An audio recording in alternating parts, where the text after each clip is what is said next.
the afternoon of June 14, 2017, on a cattle farm southwest of Sandry, Alberta, a Sasquatch walked in through the mudroom door of the Ostrander family home, while the family was out in the barn.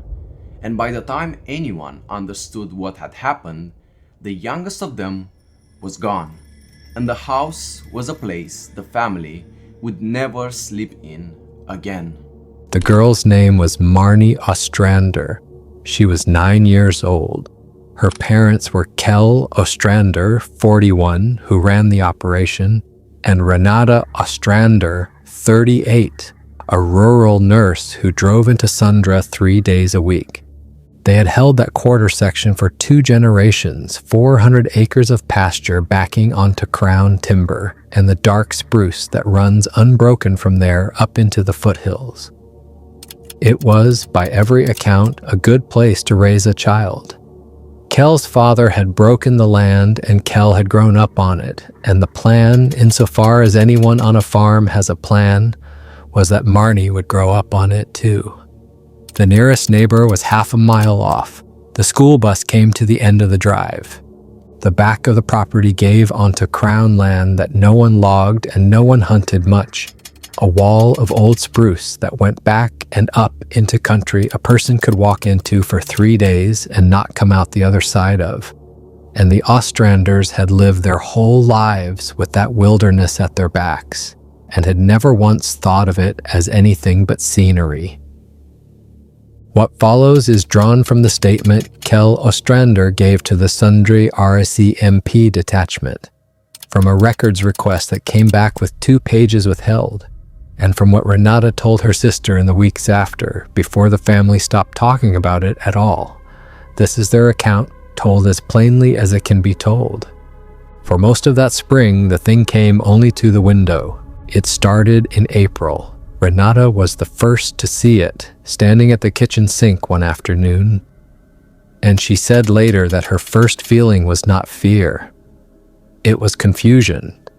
There was a Sasquatch standing at the tree line at the far edge of the yard, well over 7 feet tall, far more like an enormous heavy-browed man than like any ape, covered in dark hair that shaded from rust brown at the shoulders to near black. And it was simply standing there in the flat afternoon light, watching the house. She said she stood at the sink with a wet plate in her hand, and her mind refused it the way a mind refuses a word in a language it does not speak. She catalogued it, feature by feature, and every feature was wrong.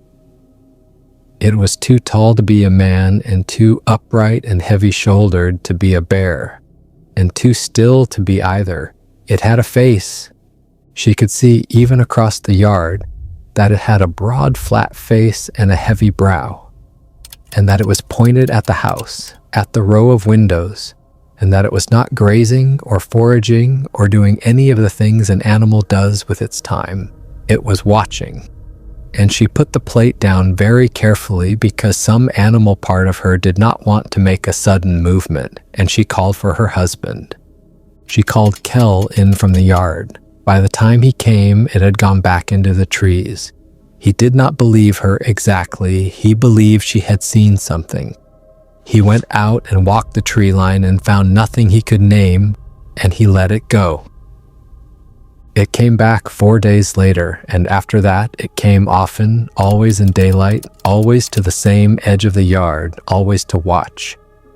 It never approached. It never made a sound they could hear from the house. It would stand at the tree line for an hour, sometimes 2, and then it would turn and go back into the timber, unhurried, and the yard would be ordinary again. Renata started keeping track of it without quite meaning to, the way you note the days it rains. It came on a Tuesday, and then the Saturday after, and then twice in 1 week. It came most often in the flat middle of the afternoon between 2 and 4, which was the window when the house was usually empty of everyone but her when Kel was on the far quarter, and Marnie was still on the school bus. She began to feel and hated herself for the thought that it knew when she was alone, that it had learned the shape of their week. The strange thing, the thing Renata kept coming back to when she talked about it later, was how quickly the fear wore off. You cannot hold that kind of fear for weeks. The body will not do it. And the Sasquatch never did anything but watch, and so the watching became a fact of the place, the way the weather was a fact of the place. Marnie named it. She called it the tall man. She was not afraid of it. She would wave at it from her bedroom window, and Renata, who should have known better and said so many times afterward, let her. There was an afternoon in the middle of May that Renata could not explain and did not tell Kel about for a long time. She had been folding laundry in the front room and had looked up, and the tall man was closer than it had ever been, halfway across the yard, standing motionless in the sun. And it was not looking at her. It was looking at Marnie's window. Marnie was at school. The window was empty. But the thing stood there for the better part of an hour with its flat, reflective eyes fixed on the one dark square of glass at the corner of the house, the child's window. And when Renata finally made herself move and went to the kitchen for the phone, it was gone. And she stood at the sink shaking and decided, because deciding otherwise was unbearable, that she had imagined the direction of its gaze. Kel saw it clearly for the first time in early May. He had been skeptical of the size until then, sure his wife and daughter were rounding up out of nerves. Then he came around the corner of the machine shed at midday, and it was there at the tree line, closer than usual. And he stood in the open yard and understood the size of it all at once. He said the spruce behind it were mature trees, 60 and 70 feet, and the top of its head came up past the lowest branches. He said he stopped rounding up after that. If anything, he had been rounding down. He stood in the yard for what he thought was probably a full minute, and it looked back at him, and neither of them moved. He said the worst part was the face. He had expected, if he ever saw it close, an animal face, something he could file under bear or ape and be afraid of in a clean, simple way. It was not an animal face. It was heavy through the brow and broad through the nose and flat where a muzzle should have been, and it was watching him with an attention that was not the attention of an animal sizing up a threat. It was the attention of something taking his measure. He said he had the distinct and horrible feeling of being assessed and found to be exactly as much as it had expected, and no more. And then it turned without hurry and stepped back into the timber and was gone. He did the sensible things a man does. He called the county about problem wildlife and was told there were no bears reported in the area and offered a pamphlet. He did not use the word Sasquatch on the phone because he wanted to keep his herd insured and his name off a list, and because a man does not call the government and say a Bigfoot is standing in his yard. Not if he wants to be taken seriously about anything ever again. He got a rifle down from the closet and kept it loaded by the door, which made him feel better, and he admitted later was the emptiest gesture of his life. He walked his fences. He told himself that whatever it was, it had had every chance to do harm and had done none, and that as long as it kept to the tree line, he could keep his family and his operation running and wait for it to lose interest and move on, the way wild things do. He thought about leaving. He once had understood. He was not a fool, and he did not simply ignore a 7-foot thing at the edge of his yard. He lay awake on it. But a farm is not an apartment. A man cannot pack a truck and walk away from 400 acres and a herd and 2 generations of his family in the ground of the place, not on the strength of a thing that watches and never touches. Where would they go? What would they do for money? How long would they stay gone? A month, a year, forever?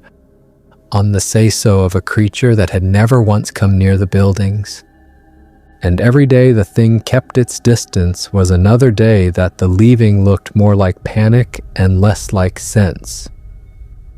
That is the trap that closed on the Ostranders, and it is the same trap, Kel would say later, that closes on anyone who lives with a slow danger.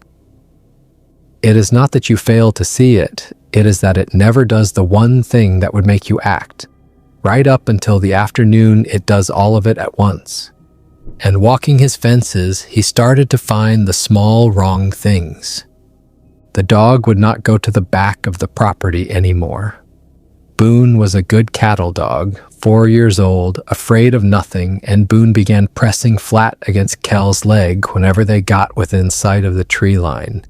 Tail down, shaking, making a low sound Kel had never heard from him. A dog that will not walk its own ground is a dog telling you something.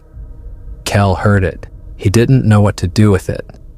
He found a section of his split-rail fence lifted clean out of the post holes and set down neatly to the side, not broken, not knocked down, lifted and set aside the way a man moves a chair. He walked the whole line after that and found a second section the same, a quarter-mile off. Both of them on the timber side of the property, both of them lifted rather than pushed, which bothered him more than damage would have, because damage is an animal, and this was a decision. He found the cattle bunched in the wrong corners of the field in the mornings, agitated, crowded up against the road fence as far from the trees as the wire would let them go, as if they had spent the night keeping their distance from something that walked the tree line in the dark. He lost a heifer that month, a healthy young animal simply gone, no carcass, no blood, no gap in the fence, which is not a thing that happens because even a bear leaves you the parts it does not want. He reported it as a probable theft and did not believe his own report. He found once in the soft ground of the garden bed below Marnie's window a single bare footprint longer than his forearm, the toes splayed wide, pressed deep, and he stood over it for a long time with his heart going, and then he filled it in with his boot before either his wife or his daughter could see it. He told no one. He has said since that filling in that footprint was the worst decision he ever made, because it was the last clear warning any of them got, and he erased it to keep the peace, and it let them all keep pretending for another 3 weeks. Renata's sister asked her once, later, why they had not simply left. Why, with all of it, the dog and the fences and the missing heifer and the thing at the tree line 3 afternoons a week, they had not packed the truck and gone to town. And Renata could not give her a good answer because there was not one, except that it is a strange feature of dread that comes on slowly rather than all at once. Nothing had ever happened. That was the whole trap of it. Every single day for 2 months, nothing happened, and a thing that watches you and never acts teaches you, one uneventful afternoon at a time, that it never will. The watching went on into June, and here's the thing that everyone who has heard the story stumbles over because it does not fit what people expect a monster to be. In all those weeks, the Sasquatch never once did anything a person could call a threat. It watched, it kept its distance. It seemed, if anything, to be studying the house, learning its rhythms, and the family, worn down by the sheer, uneventful length of it, had come to think of the tall man as a strange and permanent neighbor, and had stopped almost entirely being afraid. There was one afternoon at the very end of May that should have ended it, that should have put them in the truck that night, and did not. Marnie had been playing in the yard, close to the house, and Renata had looked out, and the tall man was at the tree line as it often was, and she had gone out to bring the girl in, not panicked, just careful, the way you bring a child in when the weather turns. And as she crossed the yard, she watched the Sasquatch take 3 slow steps out of the tree line into the open pasture, toward the house, toward Marnie. The first time in 2 months it had left the trees in daylight and then stop, as if it had caught itself, as if it had moved before it meant to. Renata got her daughter inside and stood at the window with her heart slamming and watched it stand out there in the open for a long moment and then step back into the timber. She told Kel that night that she wanted to leave. Kel said where would they go and what would they do with 400 acres of cattle And how long would they run from a thing that had never in 2 months so much as raised a hand? And she had no answer to any of it. And the days went by, and the fear wore off again, because it always wore off, because nothing ever happened, and nothing happening was the whole engine of the trap. There was one change in June that Kel noticed and misread. The visits, which had been 3 afternoons a week and then most afternoons, began to taper off in the first weeks of June. Some weeks it came only once, and Kel, wanting badly to believe it, read the tapering as exactly what he'd been waiting for, the wild thing losing interest, getting ready to move on. He told Renata he thought it was leaving. He was so relieved by the thinning of the visits that he never once considered the other reading, the one that only made sense afterward, which was that a thing does not need to watch a house every day once it has finished learning the house. The visits tapered because the studying was done. It had what it needed. It was no longer watching, it was waiting. That was the mistake, not the rifle by the door, the forgetting to be afraid, and then worse, the reading of the last quiet weeks as safety when they were the opposite. June 14th was a warm, bright day, a work day. A cow was calving badly in the barn, and the whole family was out there by early afternoon, all 3 of them. Kel with his arms in it, and Renata assisting, and Marnie holding the light. The barn is 100 yards from the house. The house was shut but not locked because on a farm 100 yards from your own barn you do not lock your house. It was the kind of afternoon that had happened 100 times. The heifer was in trouble, the calf turned wrong, and the 3 of them fell into the work of it the way a farm family does, without discussion, each of them knowing their part. Marnie held the drop light and passed the chains and did not complain.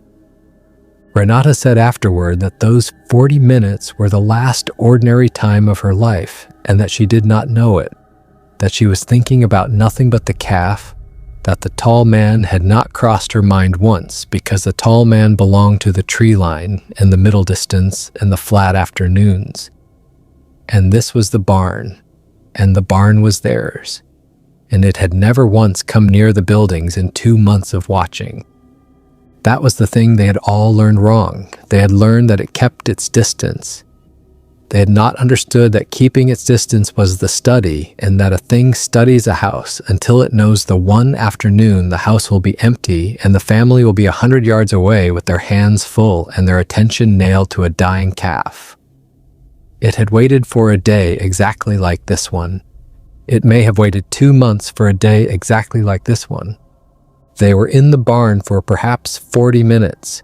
Renata was the one who noticed. She had stepped to the barn door to wash her hands at the outside tap, and she looked up at the house the way you look up at your own house without thinking, and the mudroom door was standing open, wide open.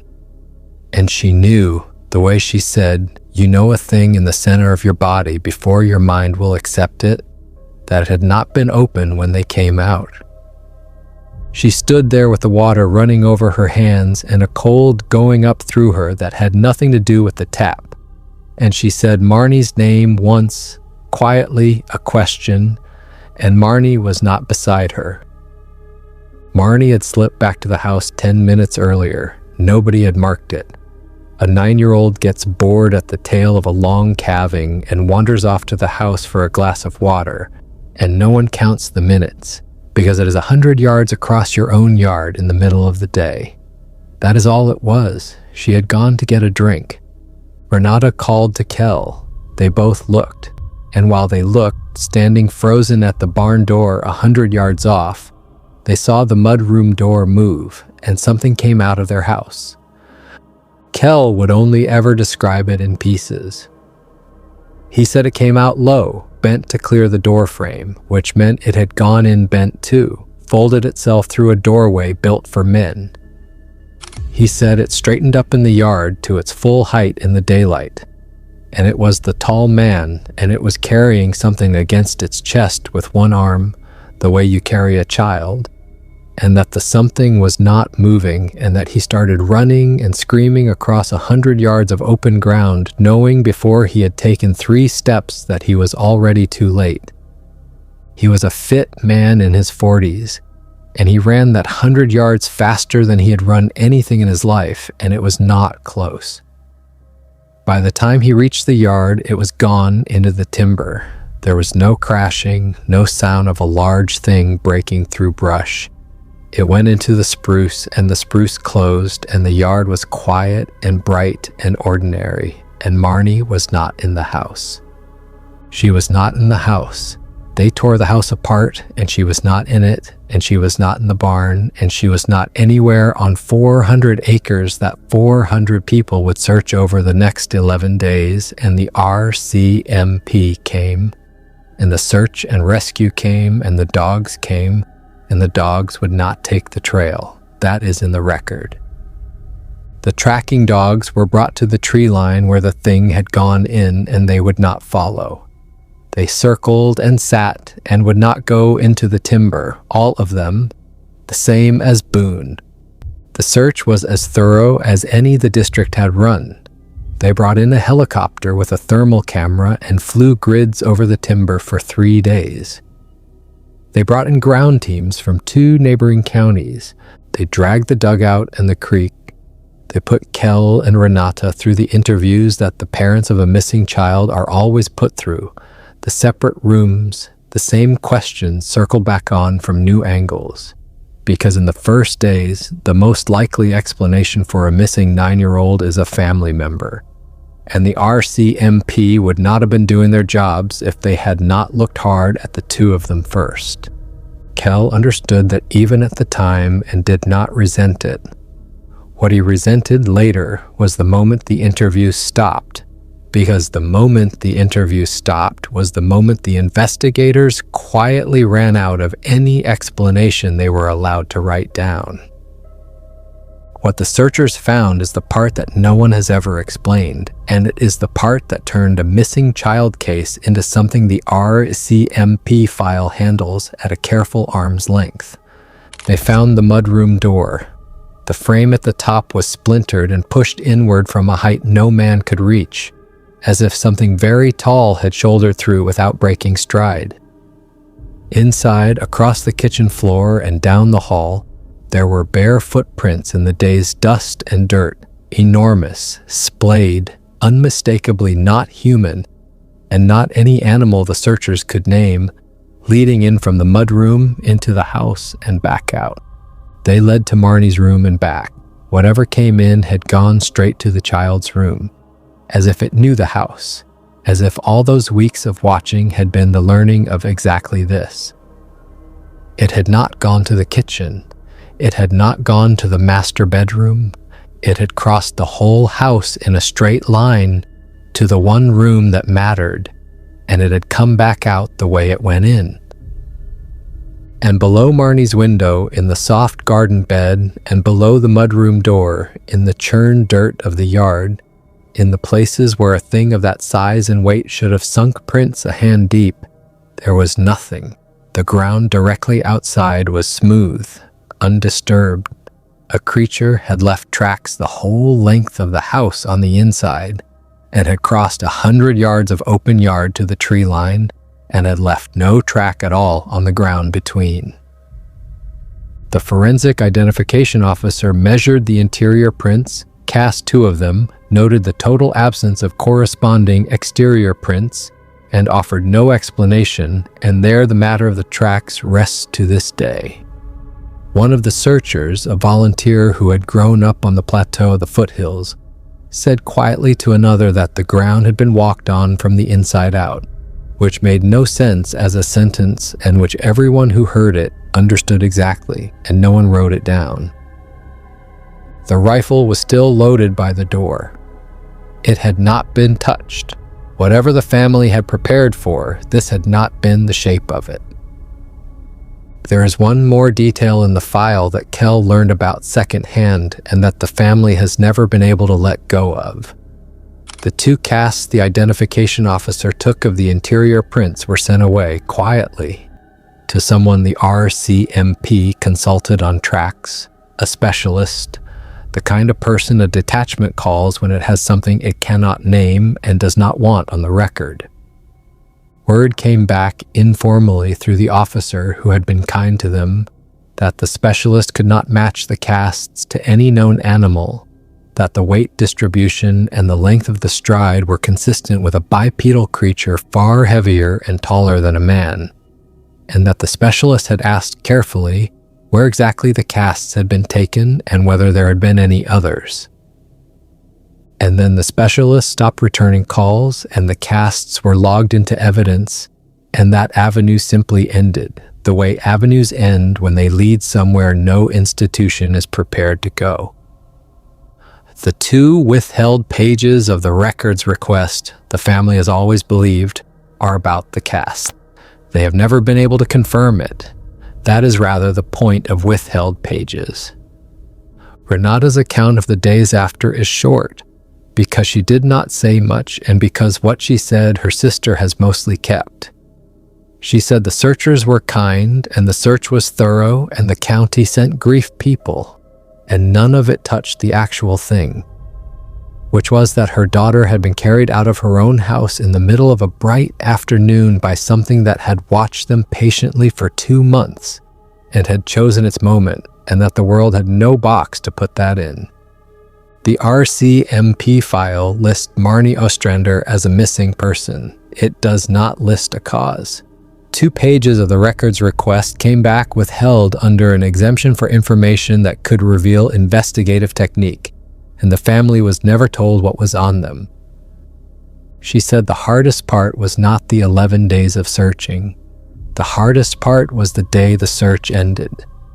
There is a day in every search that does not find the child, when the vehicles thin out and the volunteers go back to their own lives, and the officer in charge comes to the house and says the words they have to say, that the active phase is concluding, that the file stays open, that they will follow any new lead.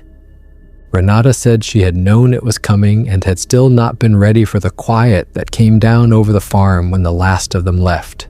The yard empty, the tree line dark, the house with its pushed-in door frame and its casted footprints and its one small empty bedroom, and the 2 of them standing in it knowing that whatever had their daughter was not a thing any search on earth was built to follow. She said she went into Marnie's room that evening and the bed was made because Marnie had made it that morning before the calving. And she could not stay in the room and she could not leave it. And that was the night they packed what they could carry and drove to Sundra and never slept in the house again. Kel gave one statement and then stopped talking to anyone official. He told his brother, once late and drinking, the thing he could not say to the RCMP, which was that he did not think Marnie was dead. He said if it had wanted her dead, it would not have carried her so carefully. He said he had seen how it held her against its chest, out in the yard in the full light, the way you hold something you mean to keep, and that this was worse than any other thing he could have seen, because it meant that somewhere out in that unbroken timber that runs up into the foothills, his daughter might be alive and being kept, and that there was not one thing on this earth he could do about it, and that he would rather have believed her dead. He said he had gone up into the timber himself in the weeks after the searchers left, past where the dogs would go, farther than was safe for a man alone. He said he had walked until he was lost and stood in the deep quiet of the spruce and called her name until his voice gave out, and that nothing had answered and nothing had moved, and that he had felt the whole time, watched, the same assessed feeling from the yard in May, as if the timber itself were taking his measure and finding him to be exactly what it had expected, a grieving man who would exhaust himself and go home. He went home. He did not find so much as a thread of her. He said the not finding was its own kind of answer because a body leaves sign and a bear leaves sign, and 11 days of the best searchers in the district had found neither, and the only thing that leaves nothing is a thing that carried her somewhere on purpose and meant her not to be found. They did not spend another night in the house. They stayed with Renata's sister in Sundra, and then they sold the quarter section, herd and land and house together, below what it was worth, to the first buyer who did not ask too many questions, and they moved south. And they did not leave a forwarding address with anyone who might come asking about Bigfoot. Before they left, one thing surfaced that Kel had not known, and that changed the shape of the whole 2 months for him. An older man from the next property over, a widower named Osgood who had farmed that road his whole life, came to the sister's house in Sundra to pay respects. And in the kitchen, quietly, he told Kel that he was sorry and that he should have said something in the spring. He said he had seen the tall man too, years back, along the same tree line, and that his own dog had died of it, near enough, gone strange and off its feed, and dead inside a season. He said the old-timers on that road had a name for the stretch of timber behind the Ostrander place and did not let their children play up against it, and that he had assumed Kel knew the way you assume a man knows the ground he bought, and that he had not wanted to be the neighbor who talked about monsters. He said he had watched the RCMP cars come and go for 11 days carrying that inside him, and he could not carry it any longer. He told Kel one more thing, the thing that Kel said he would have given anything not to know. Osgood said the tall man came and went in that country on a rhythm the old-timers had half worked out over the years, that it was not always there, that it would be seen along that tree line for a season and then not for years, and that the seasons it came were the seasons something went missing. A calf, a dog, once, a long time back, before Kel's father's time, a child from a family that had farmed the Ostrander place 2 owners before. A story so old everyone had let it become a story. Osgood said he had not put it together as a warning at the time, in April, when he first noticed the tall man was back along the tree line. He had only put it together the day he heard the Ostrander girl was gone, and he said he would carry to his own grave the fact that he had seen it come back and had said nothing, because saying something would have meant saying the word, and a man does not say the word, and a little girl was gone now because a whole road full of men had spent their whole lives not saying the word. Kel did not blame him. Kel understood exactly the arithmetic of a man who sees a thing he cannot afford to have seen. He had done the same arithmetic himself over a filled-in footprint in his own garden in May. The buyer, a younger rancher, found the farm strange in one way he mentioned to a neighbor, and then never mentioned again. The dog he brought with him, a good dog, would not go to the back of the property, would not walk the tree line. Pressed flat to his leg and shook, he thought it would pass as the dog settled in. As far as anyone knows, it never did. Whether any of this is real, whether a Sasquatch watched a family for 2 months in broad daylight, and then walked into their home and carried a child out across open ground without leaving a track, or whether a terribly ordinary thing happened to a little girl and a shattered family built a story around the shape of their grief, is not a thing this account can settle. The doorframe was pushed in from above a man's height. The prints ran the length of the house on the inside and stopped dead at the threshold on the outside. The dogs would not take the trail. 2 pages are still withheld, and the family that had held that land for 2 generations sold it and drove away and never spoke of it again. The rest, you decide. On the morning of October 9th, 2019, in the limestone country of Fentress County, Tennessee, a 34-year-old caver named Reese Callahan lowered himself into a pit that appears on no survey map in the state, and he was underground for 19 hours, and by every rule of what happened down there, he should not have come back. He came back. He walked out of the tree line near an old logging spur on the evening of October 10th, filthy and dehydrated, his helmet gone, one boot laced with a length of climbing cord that was not his own. He would not say what had pulled him free. He gave a short statement to the Fentress County Sheriff, signed it, and never entered a cave again. The Cumberland Plateau is one of the more persistent sources of Bigfoot reports in Tennessee, and the section Reese hiked into that morning carried its own reputation, older than the state, of a Sasquatch tied to a specific hole in the ground. Reese knew that reputation before he set his anchors. He had spent 2 years collecting it. What follows is drawn from his statement, from the trip log he kept in a notebook clipped to his harness, and from what he told 2 members of the Cumberland Grotto in the weeks after.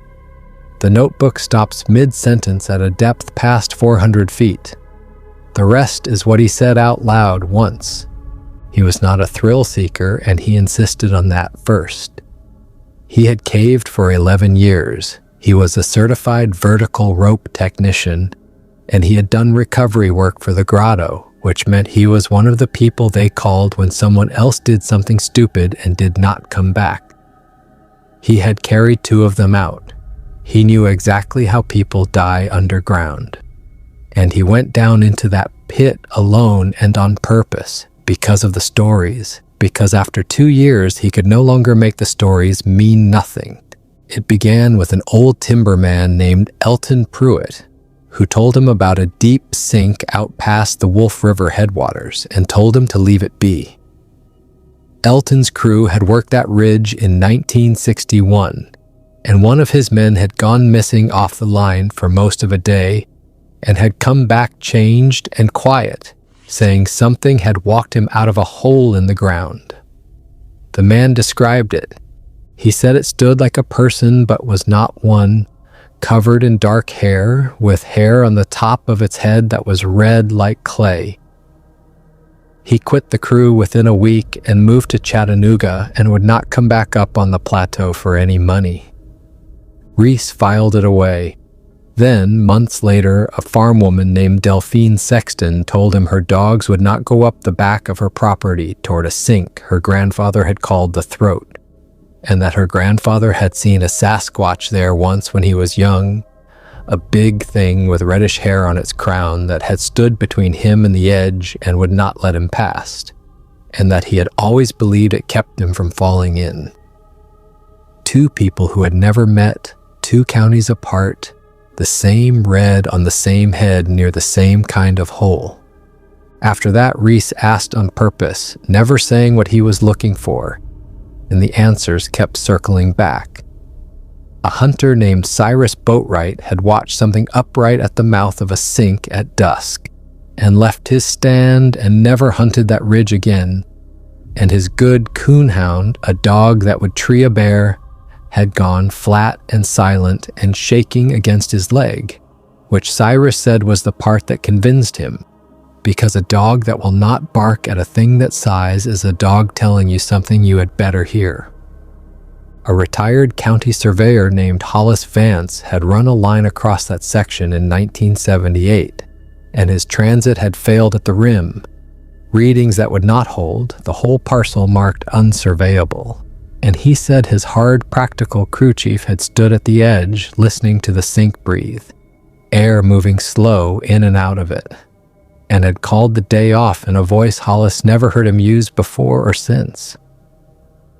A game warden named Odell Frame had logged 3 large animal sightings there over 30 years, as bear sightings because there was no box on the form for what people actually described. A Bigfoot far too big with red on its head, and had learned to steer people away from that ground quietly, and told Reese off the record that no bear stands 7 feet at the shoulder, and no bear makes grown men who hunt for a living refuse to go back into the woods.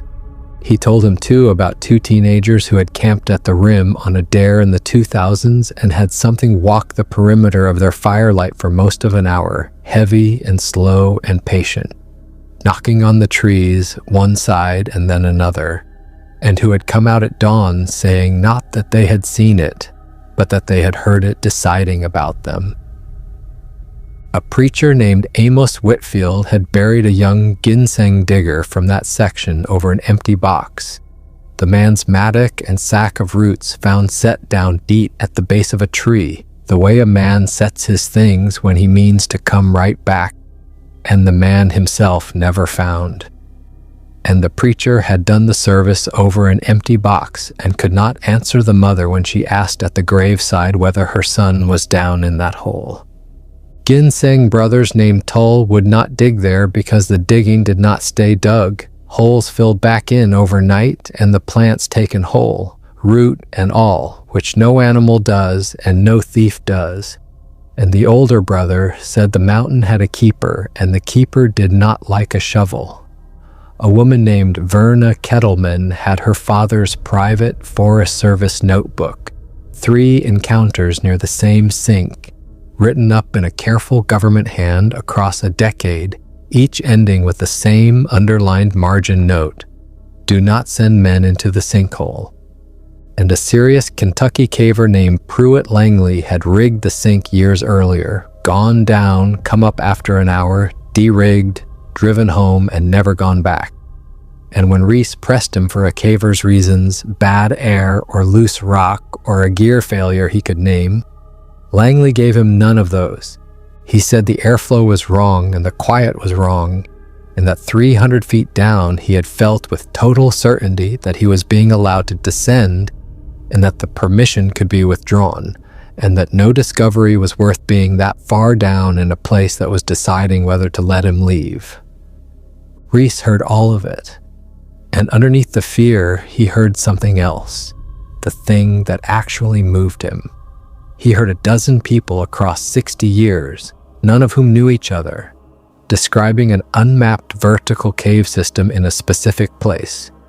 To him, that did not say monster, that said undiscovered cave. A big one, maybe one of the deepest in the state, with his name on the map of it.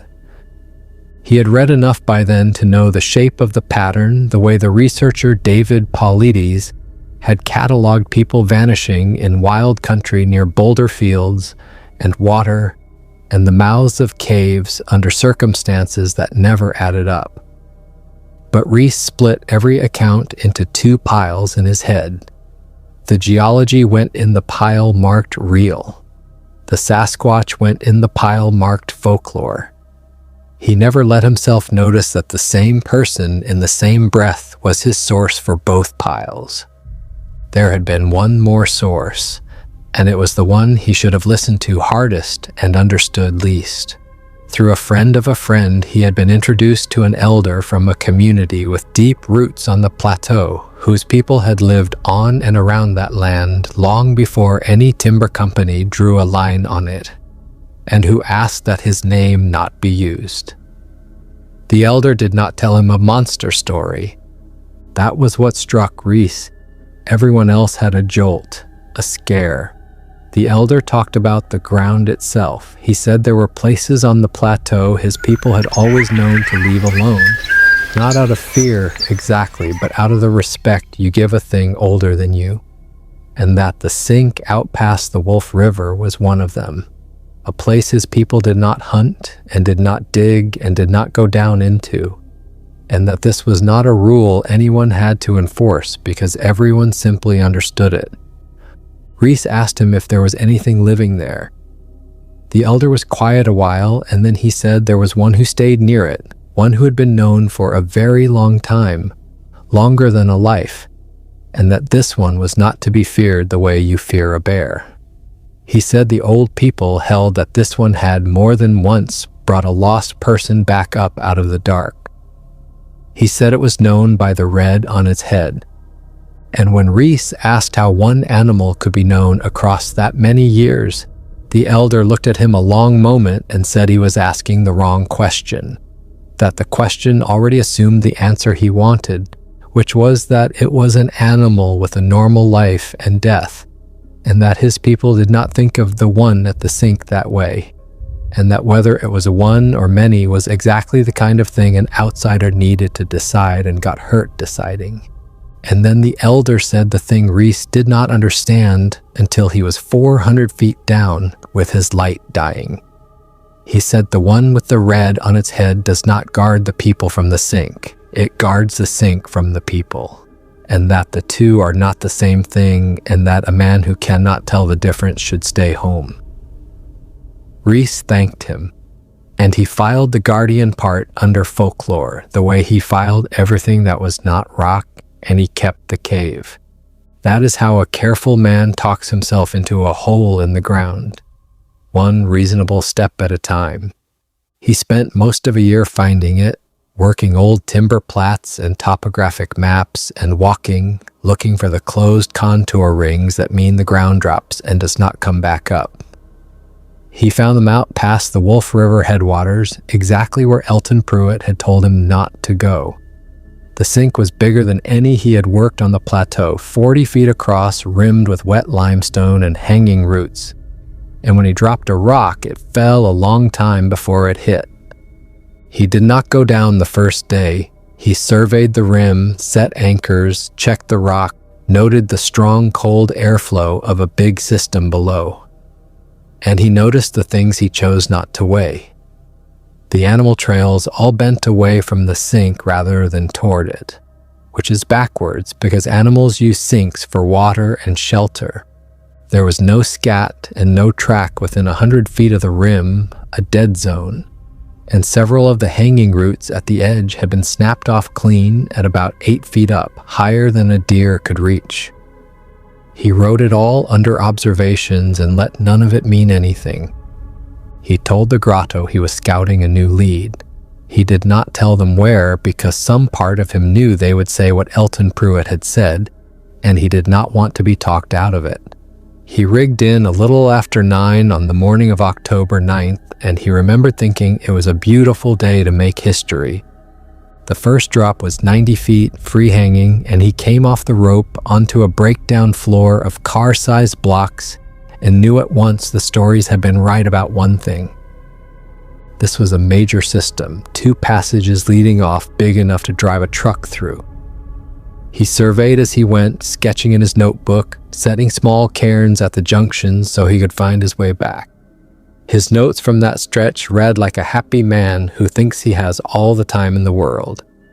He wants that on the record too, the happiness, because it is the part that makes the rest make sense. For the first 2 hours, he was not afraid. He was elated. He was doing the thing he loved most in the world in a place no living person had ever stood. And he was good at it. And every system he had ever dreamed of finding had been smaller than this one. The airflow told him it kept going. The passages told him it kept going. He kept thinking about the map, about the survey he would bring back, about the name that goes at the top of the first survey of a major cave, which is the name of the person who found it. He was thinking about being that person. He was not thinking at all about the 11 people who had told him to stay out, because down there in the first happy hours, they seemed like exactly what he had decided they were. Frightened folk who did not understand that a cave is just a cave. The first truly wrong thing he explained away. Around 180 feet down, his light caught long parallel gouges on a flowstone wall, 4 of them together, dragged through the mineral at a height he had to reach up to touch, glazed over with a thin new layer of stone, which meant they were old, and the cave had been slowly healing them for a long time. Something with a hand had come this way. He photographed it, wrote claw marks, faunal, undetermined, and kept going. At around 250 feet, he found the cache, a shallow depression in the rock, and in it a deliberate stack of cracked long bones from something deer-sized, and beside them a pile of freshwater mussel shells of the kind found in the Wolf River, a very long way up and away. Something had carried them down here and eaten here more than once, and stacked what was left. He stood there a while, and then he rationalized it. A bear he knew no bear could be, and he photographed it, and wrote evidence of faunal use and kept going down. That was the moment it turned. not the red crown. There, at the cache, when he chose the cave over the warning. A little below it, he found a second cache, fresher, and among the cracked bones, a boot sole, a man's, worn and split, the leather long gone. He did not photograph that one. He wrote nothing about it. He told himself later he must have been mistaken. He was not mistaken. Below the caches, the passages felt used. The floor was worn smooth by repeated passage, a trail packed into the mud, and in one place it forked with both forks worn equally, which meant traffic, more than one, over a long time.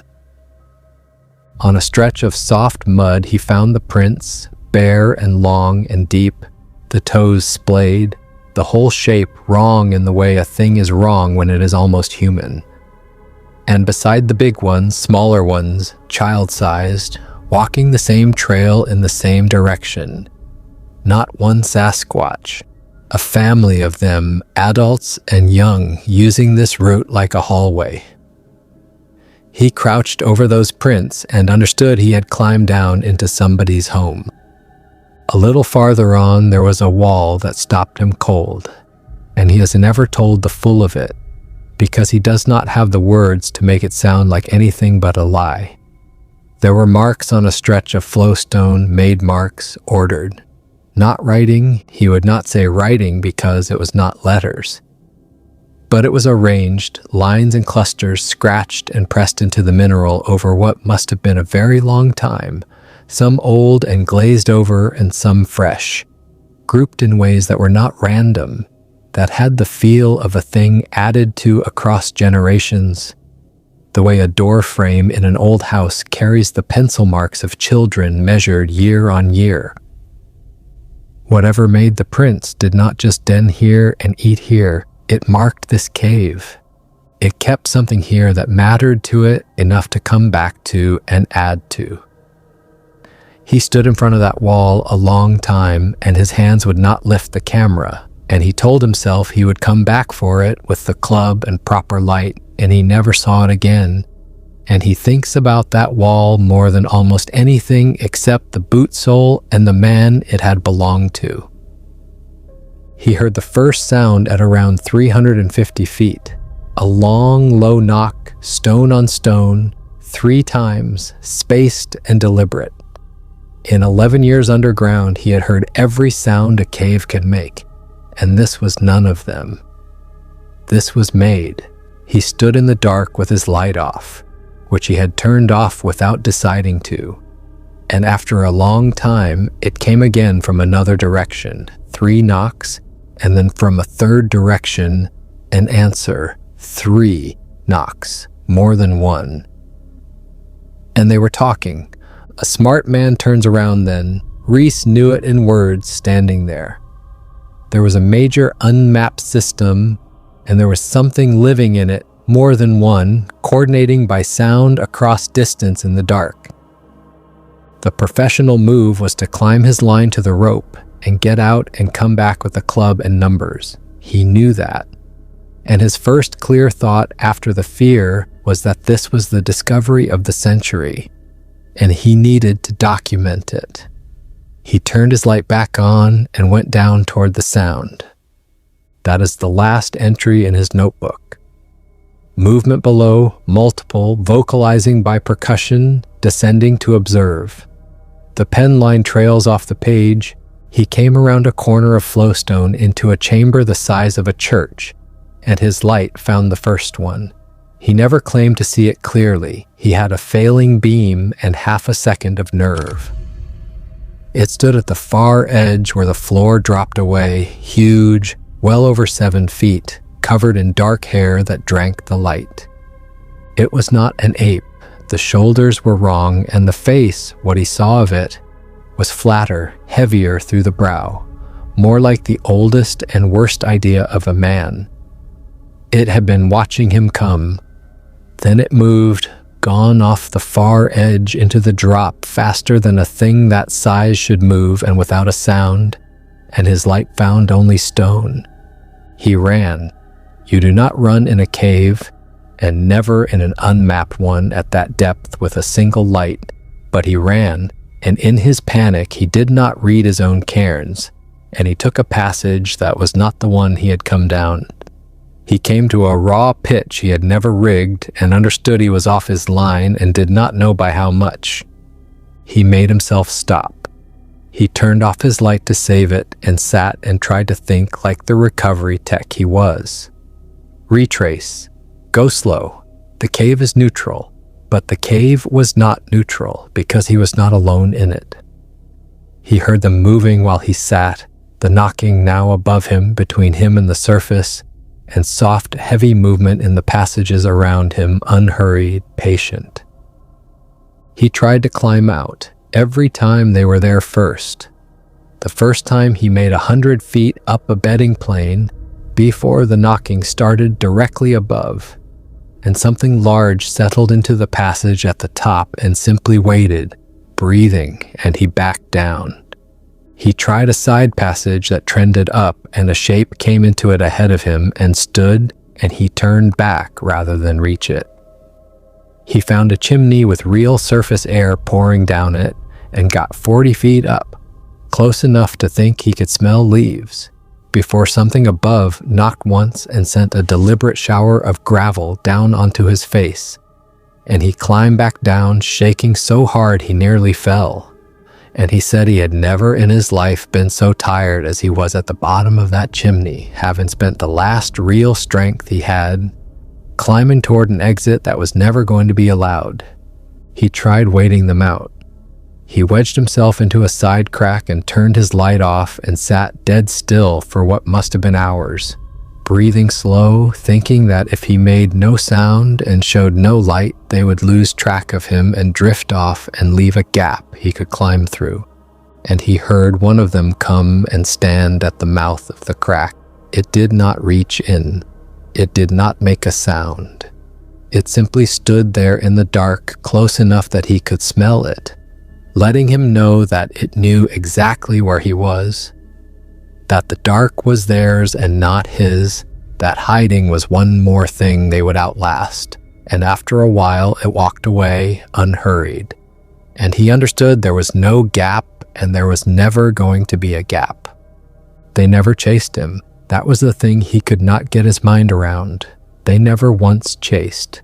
They simply closed every door that led up calmly and left him the doors that led down. He was not being hunted.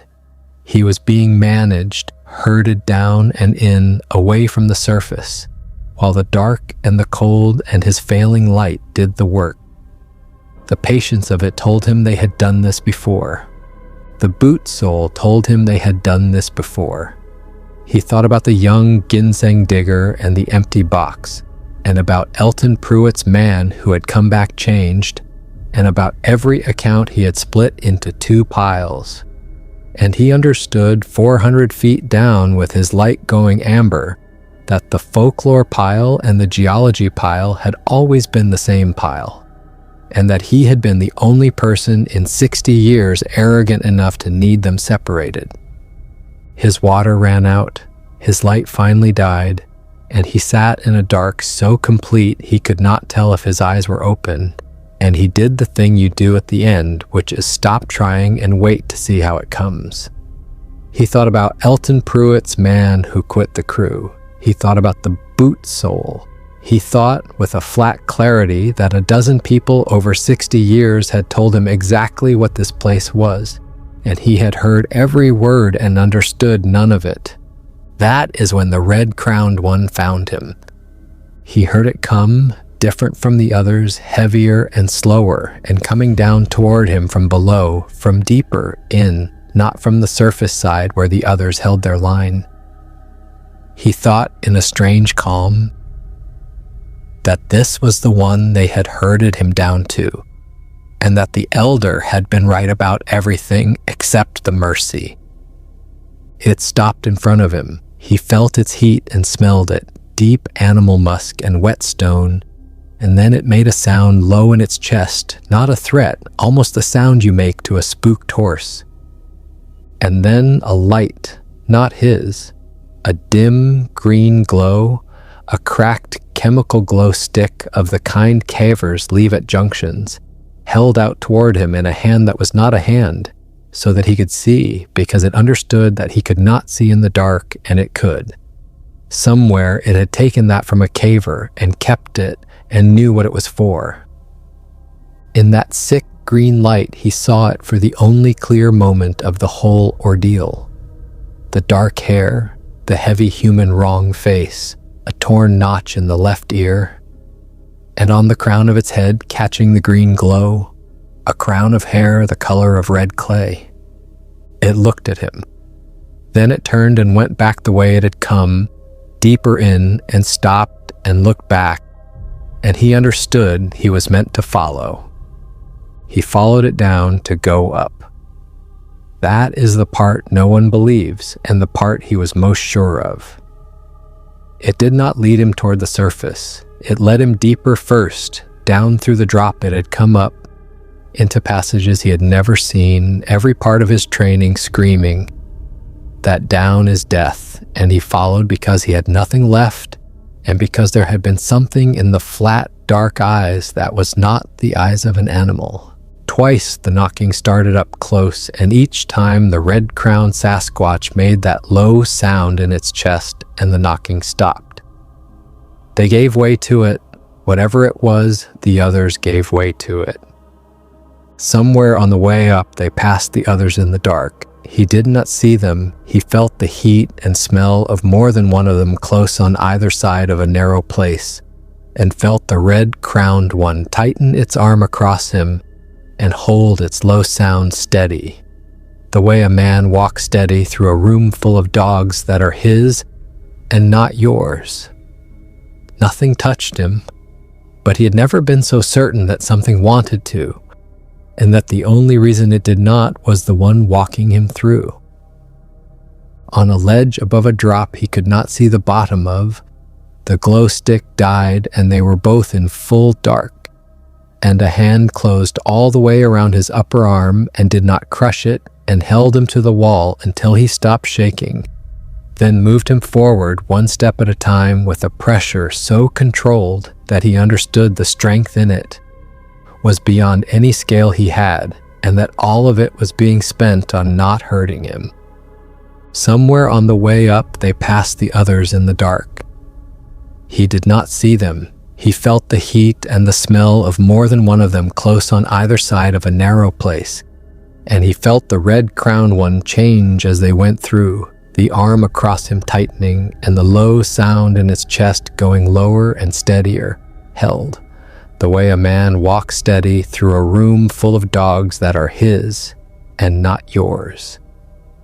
Nothing touched him in that narrow place, but he had never been so certain that something wanted to, and that the only reason it did not was the one walking him through. Whatever the red-crowned Sasquatch was to the rest of them, they did not cross it. It carried him through the middle of them and out the far side, and none of them raised a hand. And he has spent a long time trying to understand what a thing has to be to the others for that to be true, and has gotten nowhere with it because he does not think animal is the word and does not have a better one. Near the top, where he finally felt cold night air with the smell of leaves in it, it stopped. It would not come up into the last of the passage where surface light would reach. It set him on the root and made the sound one more time, low, and was gone back down into the dark, and he climbed the last of it alone. Reese Callahan came out of the woods near the old logging spur at about 8:40 that evening, 19 hours after the search that would have recovered his body had officially begun. 2 members of the grotto descended in the days after to about 300 feet. They reported a large complex system consistent with his notebook, the parallel scoring on the flowstone, and the cache of cracked bones and river mussel shells that no one has ever explained, the nearest source of those shells being miles distant and hundreds of feet above.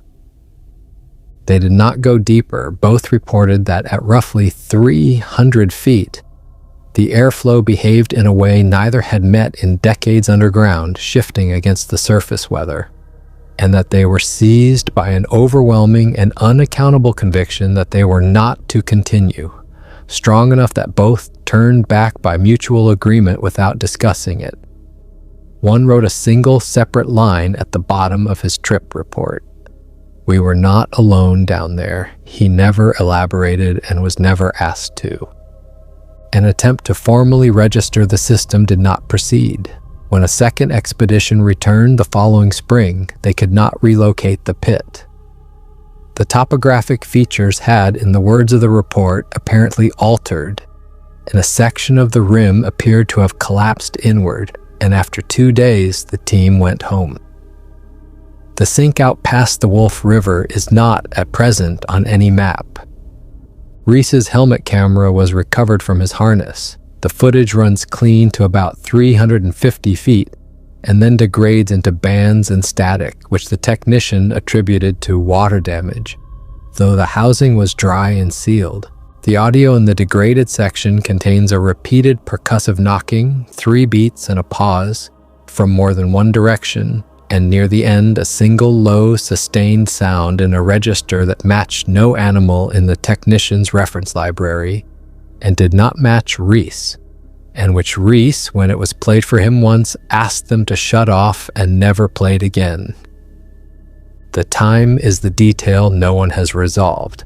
He was under for 19 hours by the surface clock. His own sense of it, his water, his light, all fit a period of no more than 7 or 8.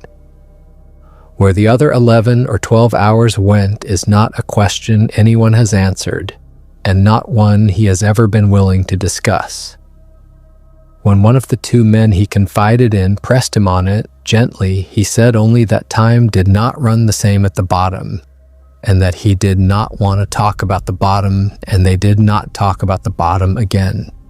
There is one more thing about the descent the grotto men made that Reese heard about later, and that closed something in him. When the 2 of them turned back at 300 feet, seized by that shared conviction that they were not to go on, one of them had left a marker at the turnaround, a small cairn of the kind cavers leave, a courtesy for whoever comes next. When a survey team went back down the following month before the pit became impossible to relocate, the cairn was gone, not scattered, gone. And in its place, stacked in the same spot with the same care, was a small pile of freshwater mussel shells. Reese did not need anyone to explain that to him. Something down there had watched a man leave a mark and had taken the man's mark away and had left its own in the exact spot, the way you answer a knock on your door. He said that was the thing that finally let him stop wanting to go back and prove any of it. It had already answered. It did not need his survey. It had left its own. His official statement described getting lost and self-rescuing after his light failed. He did not mention the bones or the boot sole or the knocking or the red-crowned Sasquatch that carried a caver's glow stick and let him down in order to lead him up. Those he told 2 people, once. He never caved again, sold his rope and rack, and moved off the plateau within the year. Asked the last time anyone asked whether he thought the thing had saved him, he did not say yes. He said the elder had told him the truth, and he had not understood it until the bottom. The red-crowned one does not guard the people from the sink. It guards the sink from the people. The others down there would have kept him, herded him deep, and let the dark finish him, because that is what you do to a thing that has come into your home to take something.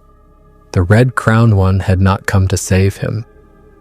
It had come to remove him, to carry the intrusion back up and set it outside and close the door. That the 2 things looked the same from where he sat in the dark did not make them the same thing. A man who cannot tell the difference should stay home, and he had learned to tell the difference about 11 hours too late, and the only reason he was alive to explain it was that whatever war that Red Crown had decided, for reasons that had nothing to do with mercy, that he was not worth keeping. He said he thought about the boot sole every day and the man it had belonged to, some other person over some other year, who had also heard the stories and split them into 2 piles. and trusted the cave and not the warning, and who had gone down and had not been carried back up because there had been no reason to carry that one up, or because the red-crowned one had not reached him first. He said he did not know which was true and had stopped needing to know, and that not needing to know was the only peace he had made with any of it.